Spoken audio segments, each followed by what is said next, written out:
Good morning, class. I have a little video here I'm hoping you clicked on and watched before you clicked on my video.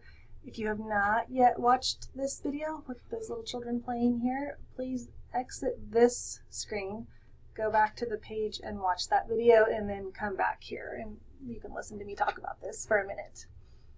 So hopefully you're all here having watched this little video of the children. Right before the video plays, for some reason it doesn't show this, but the little girl in the blue shirt takes away the toy owl from the little boy in the black shirt. So immediately the little boy starts asking for her to give it back, and you can barely see the teacher in this video, but she's there. And what I'd like you to think about is, does this teacher use discipline to take care of the situation? Does she use like reinforcement? Does she use feedback? Does she use modeling? Does she use positive guidance? So what is she doing here? So I want you to just give that some thought. This is not an assignment. This is just a little conversation we're having and me trying to get you thinking about some things. And then those of you that are working with children during the week, if you see a situation like this, try it. Try doing what this teacher did after you've identified it and see how it goes. If you aren't in a situation where you're working with children on a weekly basis, this is still valuable just to kind of have this in your head, because like these kinds of things are just part of your repertoire as an educator or a child care provider. And the more you give like metacognition, where you're thinking about your thinking, to these types of items, the better your skills will become. So in your assignment this week for your discussion board, you are going to be reading the vignette in your textbook about the little preschooler, I think she's a preschooler, and talking about that situation. So maybe what you've seen on this video can help you with that situation. And then also you're going to be doing a little self-control activity. I'm going to see if I can click out of this video. Whoops. Okay, I'm trying to click out of the video. Doesn't want to click out of the video. Here, let's see. There we go. Okay, so I'm going to go to our module this week. Maybe I can get my screen to do what I need it to do here. Okay, so here we are, week module 3.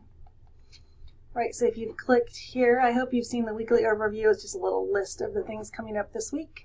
This video that I'm making right now will be up here also for you to access, and also the link to the little children with the girl taking the owl away. Okay, so your discussion this week, I want to talk to you about this really quick because many of you lost points last week for failing to cite your references. So here is my quick start guide to success for discussion boards, which does not give you specific APA information, but it does tell you how to write a good discussion board initial post and how to reply to your colleagues. Okay, so here's your task. Here's the criteria for success. So you will notice here that it says you need to sources are included and cited correctly. So when you see that, that tells you that there's going to be points in the rubric for your citations. If you're having trouble with your citations, click here, and I think this link should take you back. If for some reason you're having trouble with that link, you can also just click on modules. You can go back to our APA, where did it go? The APA formatting presentation. Watch this video. This is the English teacher here at Big Bend, one of them, giving you instructions on how to do APA correctly. If you still have trouble, you can't get your book formatted properly, or you're not getting all of the points because your in-text citations are incorrect, go to OWL Purdue. I'm going to show you how to do that also. I'm going to move my screen up a little bit so you can see this. Okay, I'm going to go right here. I'm going to go OWL Purdue. See that? Owl, like the bird, owl. Okay, over here, see on the side here, I'm going to go down to research and citation. If you're having trouble with your writing, your sentence structure and all of that, you can also go through their lessons here. But right now we're talking about APA. We click on APA. Not when we get to this. It's going to take a minute here. Okay. Well, maybe it's not going to go there. We just have to choose next. Do we want to have an introduction, a workshop, or do we just want to look at how to do it? So these are all resources you may use. I'm just going to go to how to do it. If I'm doing an in-text citation, if I want to say something that the author has said, it tells me right here what I can and cannot do.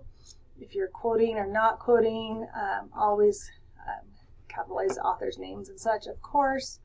So if it's just a short quote, like according to Jones, see that Jones is the author. Here's the year of the publication, comma, quote marks, end quote, parentheses, and then the page number and the period, right?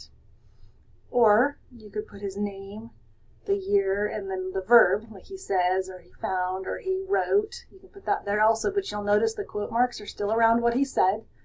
The page number is still outside the quote marks with the punctuation outside the parentheses. All right, so the author is not named in a signal. If the author's not named, you're going to put the last name out here by the page number. So if you didn't say according to Jones at the beginning, you need to give me Jones's name inside the parentheses with the year.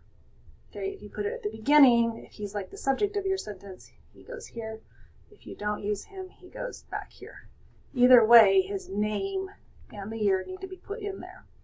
Okay, so I don't want to spend a bunch of time on this video talking about APA. This is something you can go to the Writing Center and get help with. You can use this OWL Purdue site. There are lots of resources for you to be doing that correctly. Again, each week you need to check your discussion board and see if it's required. It may not always be required that you use citations in your discussion boards. It is not ever required that you put a citation in a reply to a classmate. Okay, so if it's going to be required, it will be in your initial post, not in the one to your classmates. All right, then you have this fun self-control activity right here where you get to take a look at this vignette in the class, in your textbook. Then you need to go find a piece of children's literature and talk about how you would use it with preschoolers, talking about self-control. All of this needs to get done by Friday this week. It says that here a couple times because on Friday you're going to get assigned one of your classmates' papers to do a peer review. You're going to read their paper and give them some quality feedback, and then you have to put the review back in by Monday at midnight. Okay, so it's kind of like a discussion board where you have to get your part done so everybody else can do their part. But I'm giving you till Monday at midnight for that peer review to get done. All right, it's all right here, nice and big and bold. Okay, there is a rubric down below, tells you what we're looking for here. If you read these rubrics, you will notice that your papers come out fitting in these categories, and then those are the points you earn for the paper. So just make sure you're checking those out before you hit submit. If you're missing points each week based on your English communication skills or your APA, go seek some help. Use the websites, use the videos, go to the Writing Center, do something to retrieve those points. Alrighty? Okay, I think that's it for this week. Good luck with your reading. I hope it's an interesting chapter, and I hope you find some things you can use right away. And I will see you soon. I'll be around on the discussion board this week. Okay, bye-bye.